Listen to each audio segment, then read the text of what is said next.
Hello, boys and girls, and welcome back. My name is Mr. Talks. Now, please remember that. Write it down in your notebooks if you need to. We'll be carrying on with our previous lecture that was rudely interrupted by my own habitual laziness. Sade Paradoxa, aka Earl Schultz, or in general, the Dayton Hypernova. So, without further ado, let's talk about Dayton Hypernova again.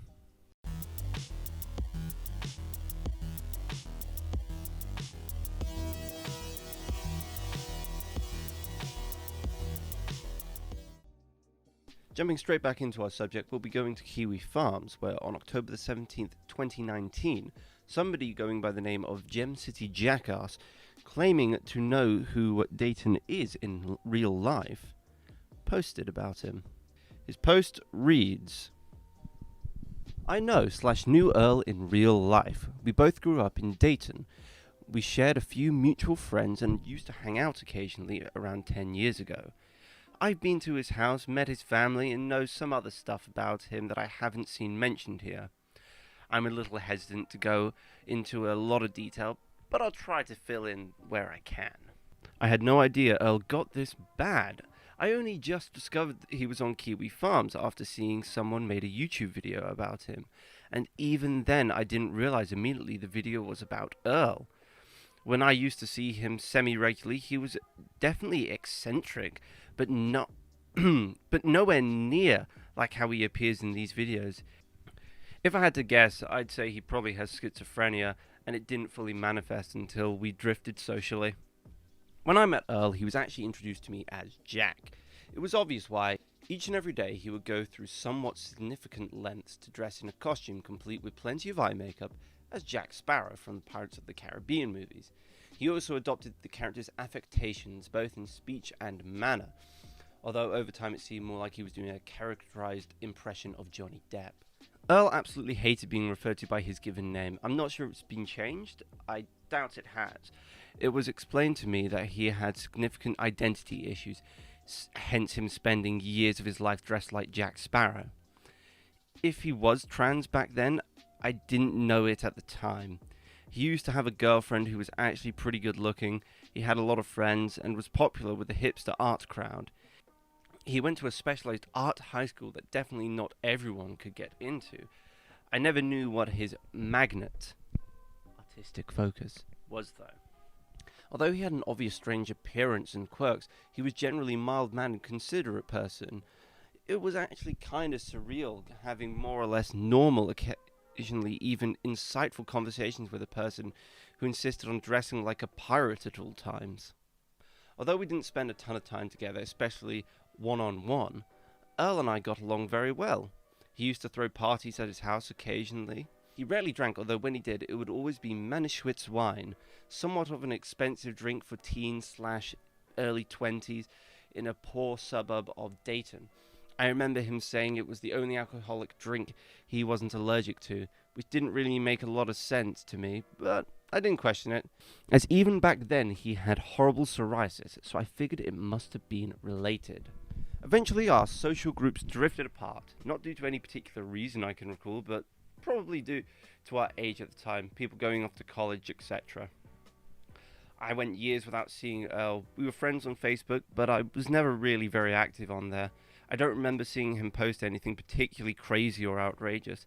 I noticed years later that he had apparently unfriended me, although I didn't know why. It could have been because I was inactive.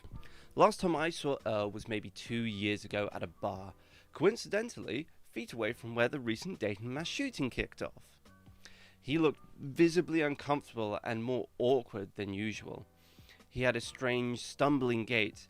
I think he might have been wearing a tutu, which is not as unusual as it might otherwise have been for someone not Earl, nor at this particular bar.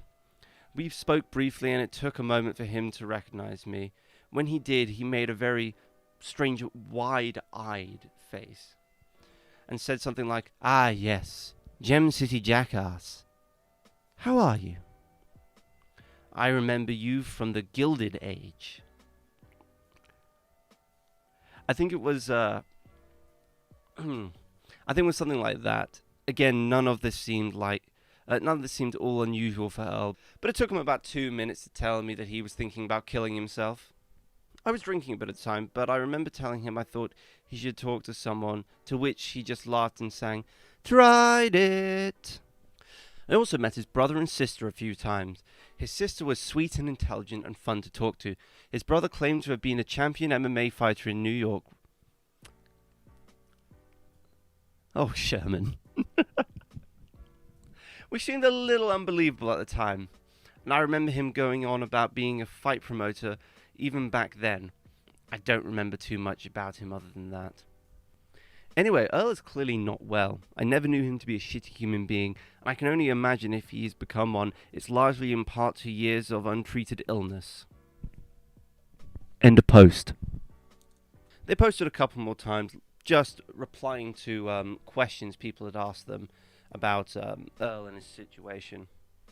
On July 5th, 2020, Said found out that the actress Christina Ricci, who he is obsessed with, if you recall the previous video, had just been divorced. He posted on Facebook celebrating this divorce.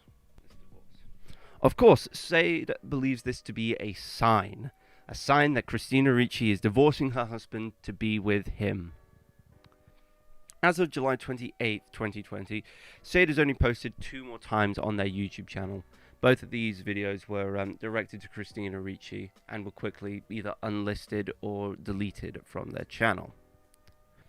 Now, before we think about trying to sum up this video, I think it's important that we go through the manifesto. Yes, just like any good insane person, Said has a manifesto. Now, it's not Elliot Rodgers' 1,000 fucking page book form manifesto that's all about his plans for retribution, his life, and his plans for building a better society. I'd say if you wanted to see that, go to Monkey Jones's channel, but that's gone. I'm pretty sure there's still uploads around, but irrelevant to this, we're gonna read through Said's manifesto. I know this one's a bit different. It's a lot more reading than the last video. Last video was a lot more history, going into details about stuff, going through who they are. This is much more about just reading things about them, which I'm sorry about. I just don't have that much to work with anymore. I do have a bit of a summary afterwards, which we will go into, where I'll give more of my thoughts on them, and we will talk about Sherman for a bit as well, because Sherman is an interesting individual in his own right. But right now, let's get into the manifesto. This is my story. I am Said Paradoxa, a trans person, shock rock fashion dreamer, aspirer, survivor of a transphobic broken home, Scream Queen's free boutique creator. My bio: Said Paradoxa, fashion freak, writer, punk musician, indie filmmaker, artist and goddess, queen of Scream Queen's free fashion by free or paid membership shock rock boutiques. Trademark. Starting in Ohio, Scream Queen's fashion combinations I'm opening in multiple cities in Ohio in 2019 and expanding to major cities everywhere after shops in Cincinnati, Dayton and Columbus flourish by 2020. I invested $10,000 on my boutique stock and jewelry while living below minimum wage, starving on one meal a day, working as a housemaid for a deeply transphobic household of my religious parents while I suffered from a severe genetic anomaly passed down from my aunt called psoriasis and in correlation to stress, causing my skin to bleed involuntarily from stress factors, embarrassment, bigotry from... What? This is really hard to read. It's like... It is literally the sort of thing that's just scrawled. There's almost no punctuation in it. It's very, very difficult to read. So we'll start back from the last full stop. I invested $10,000 in my boutique stock and jewelry while living below minimum wage, starving on one meal a day, working as a housemaid for a deeply transphobic household of my religious parents, while I suffered from a severe genetic anomaly passed down from my aunt called psoriasis and in correlation to stress, causing my skin to bleed involuntarily from stress factors, embarrassment, bigotry from my family. I'm going to try to read this as it's written, so it might seem a little garbled. Doctors often turn me away from effective treatments. Worst of all, 6 years ago, my older brother moved home, a failed boxer and male chauvinist, insists issues in need of rehab with awful transphobia towards me, and began beating me in front of our parents regularly, his way of fixing my trans way of dressing. In the midst of his volatile behavior, I recorded a video of him, often for documentation, staying to myself in my room and attic, as I couldn't easily get out of the situation with my psoriasis, bleeding daily, and psoriasis arthritis, correlation to psoriasis I've had since my teens, at times leaving me debilitated in the joints of my feet, knees, hands, back, etc., especially at its worst in cold climates. You should see, one moment, here's his written version. Like, no easy punctuation. It's very, very just constant, run on sentence after run on sentence. It's very difficult to read. After years of transphobic hatred and family violence to me, I knew I needed a life not working in a minimum wage trap, so I invested more than a year's income while living on some savings to open a shock rock themed boutique that doubles as a music venue, like Hard Rock Cafe for punk, goth, alternative women, and trans community. Scream Queen's emphasis is that it is a free boutique and assorted oddities novelty gift shop that through membership, free and paid membership options, all fashion and gifts are given via point accumulating credit systems on all in-store purchases and music venue support. My Shock Rock Boutique will have used videos of classic horror and sci-fi movies, anime shows, etc. to purchase or loan to add points for free fashion that will often be covered high-end styles appealing to women in lower to middle class range income who love glam and could never afford it otherwise. The potential to revolutionize the glam and fashion industry for everyone, including trans people, starts with Scream Queen's free boutique in year 2020. Scream Queens has a twist on fashion sense, and in the boutique on display are gothic mannequins I make from scratch called Devil's Angelics? I guess Devil's Angelics. Adorn the shop space in a Halloween style with black angel wings and Marilyn Manson inspired goth glam on their face. It will be a weird style fashion bizarro mashup, Victoria's Secret and Hot Topic with a novelty fun side to it, like a Spencer's gift shop at the mall. I've invested in Rocky Horror style velvet lip couch cushions, my Venus Vixen alien freak glam Barbie doll I designed myself, Funko Pop's furry bones, Tim Burton inspired stuffed animals with very cutesy face paint style skull faces. What the fuck is this nonsense? I can't read any of it. Are all sorts of novelty gifts I have in the shop. Horror and sci-fi movie posters and classic glamour and shot rock star posters cover the shop walls. The live band aspect of the shop has to do with my passion for music. I started my own, Xenozotics Diabolics, and She Who Has No More, Deftones, Susie and the Banshees. Oh my god, what the Black... What the fuck? And Raven Kinks. And the Raven's Kink. I want to support local music in each of these cities I open a Scream Queens, and that's a particular wish for the business as well, as a filmmaker since 2012. I have filmed digital static effects rainbow music videos for live bands and have YouTube channels. Gem City Diamonds, Static Sublime TV, Dayton Hypernova. I still dream to run a bigger rainbow music video channel for underground bands supporting LGBTQ causes. The past few years I pre-developed a phase of concept for parody animated shows about LGBTQ causes.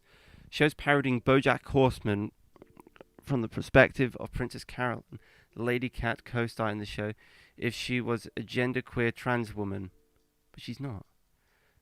Tentatively titled Queenie Soft Whiskers. It's fucking stupid. And other shows such as a parody of 90s cartoon show Daria from the perspective of her best friend Jane, if Jane was a trans girl who loved gothic dress fashion. So the whole point is putting yourself into things. Sickened, shaddened girls, etc. All these shows will be developed upon affording production from Screen Queens by year 2020. Year 2020, I want to begin filming LGBTQ horror parody indie movies for Wizard of Oz Surprise-ia, 1977 version that was initially my concept as far back as 2013 during the first transphobic beatings I experienced at home. Willy Wonka, 1971, and Rocky Horror Joker Show, a mashup crossover I came up with in 2012 of the 70s classic Rocky Horror and Dark Knight, with a focus on the villain all being out of the closet and Batman being in the closet, with Frank Neferta being a mashup of the Joker. What? It's just so dumb. Screen Queens would be my chance to finance these indie production movies on a decent budget, while also affording treatment for the psoriasis for the first time in my life since being diagnosed in my early youth. This is my story. Maybe I'll see you at my boutique, Screen Queens, Heart. That was incredibly painful to read. That's not even a joke. I had a lot of trouble reading that. A lot of those sentences just kind of run together with no real punctuation to them. A lot of it doesn't make sense. Grammatically, it's very strange to read. And I found myself constantly getting tongue-tied or running out of breath while trying to read these massive sentences that Earl, Sade, whatever you want to call them, had written out. It was very, very difficult. And I have a headache now because of it. But I think it was important reading that because it gives you an idea of who they are. Not necessarily as a person, but more what they want. How they've decided to present their identities. Their identity is, oh, I'm so punk. Oh, I'm so gothic. Look at me, Miss Gothic trans girl. And it seems to be a very important part of their identity. So much so that they want to make a living off of it. The weird parody ideas don't make any sense to me. I don't see how they would be any fun. Especially when looking at other stuff that they've talked about when it comes to films, like their film reviews, their film introductions back on their other channel.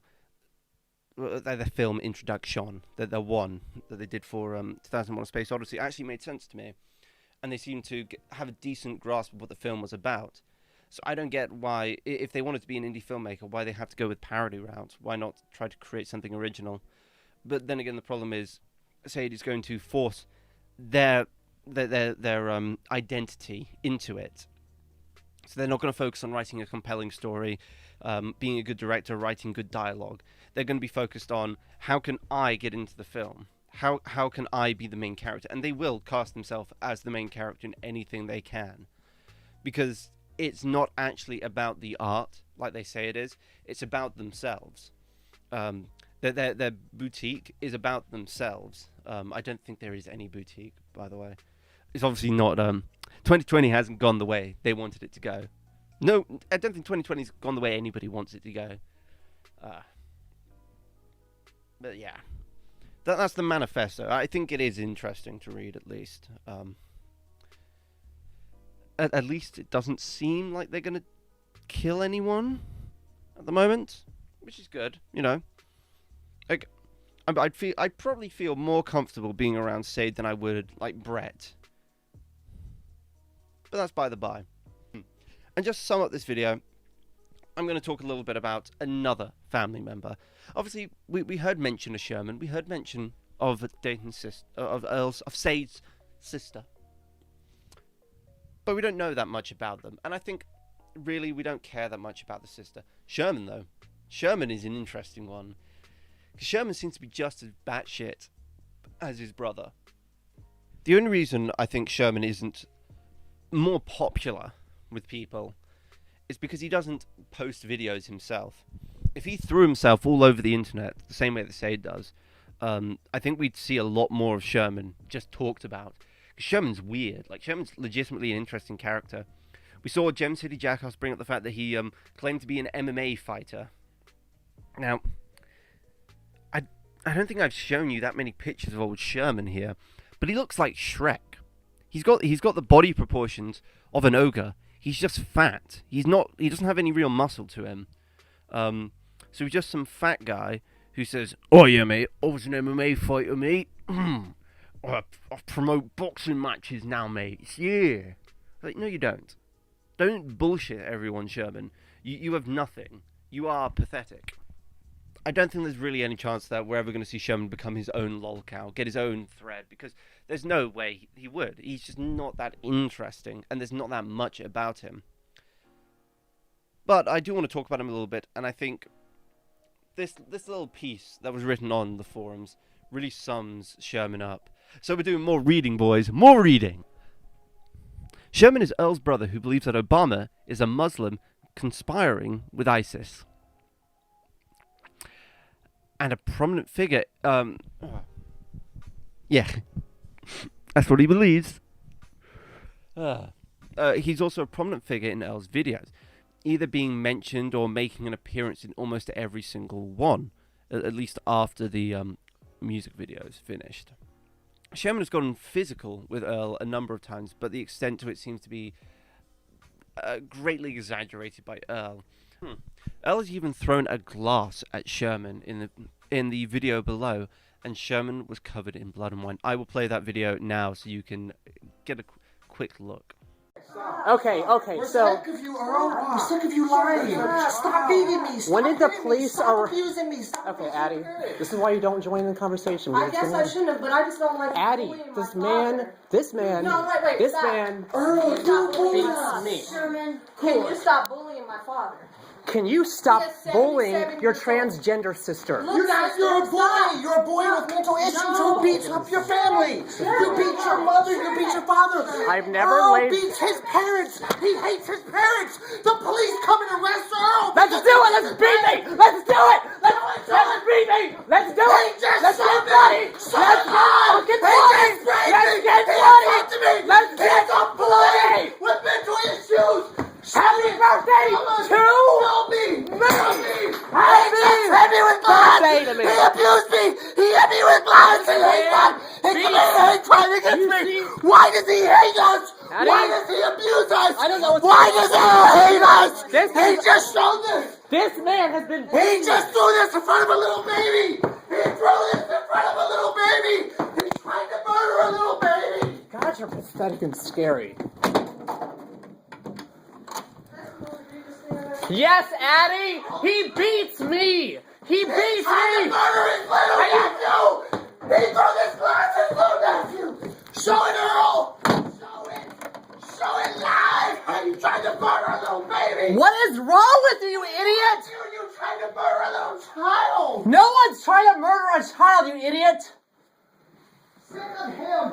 He lies! He cheats! Addie, the man has... He's a murderer! You have beat accused children! You beat people! You cannot even be in the same room for a person without threatening violence if they upset you.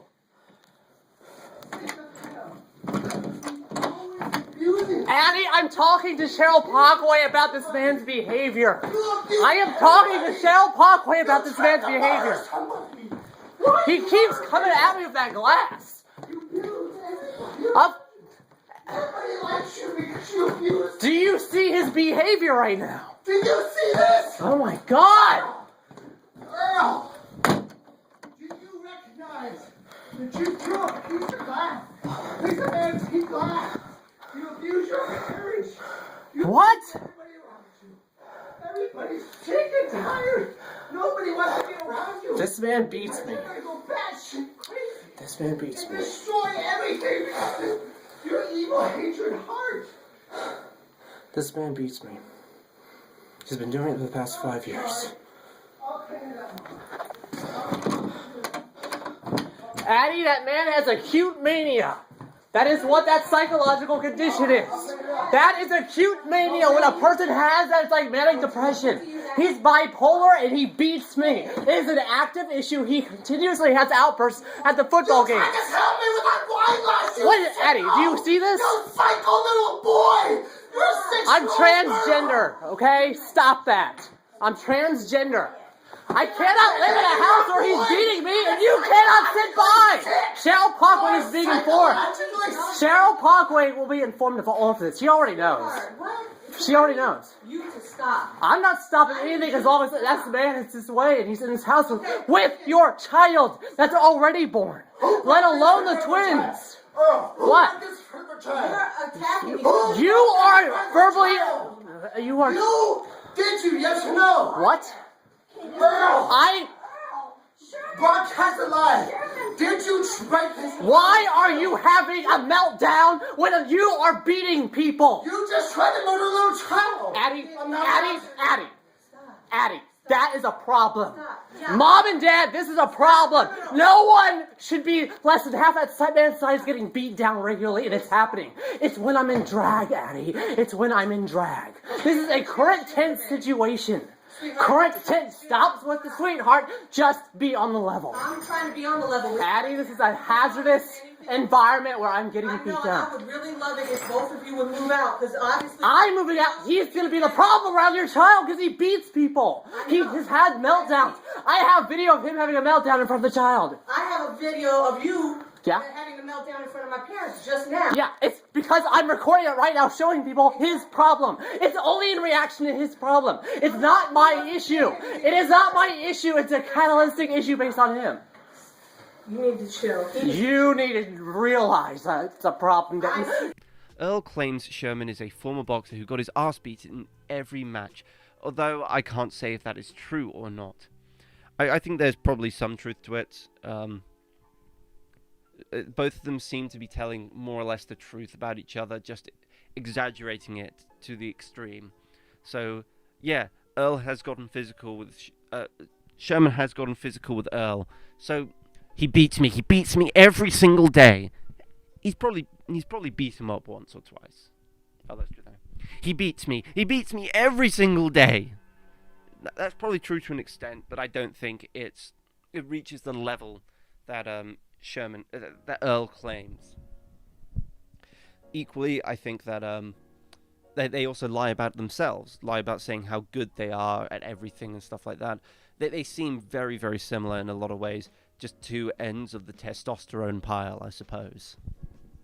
Earl also frequently shames Sherman for being an alcoholic, even though he admitted to having a license suspended from a DUI in 2015.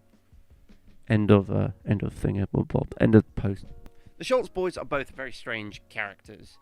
They feed off of each other in multiple ways, and really are both quite deranged in very similar ways. Yeah. That's the world of Dayton Hypernova. Thank you for watching the video. If you stuck around all the way, don't forget to like the video and subscribe to the channel. I'll be doing more lectures on Lolcows soon enough. I'm planning to maybe cover Gail Cord-Schuler next. Gail's not really the interesting part of that. What's more interesting are her trolls, and I want to go into that more in a video fully about them. Don't forget to join the Discord, it's linked below, and everyone's more than welcome to come and hang out and talk about more Lolcow stuff. Otherwise, thanks for watching. Bye.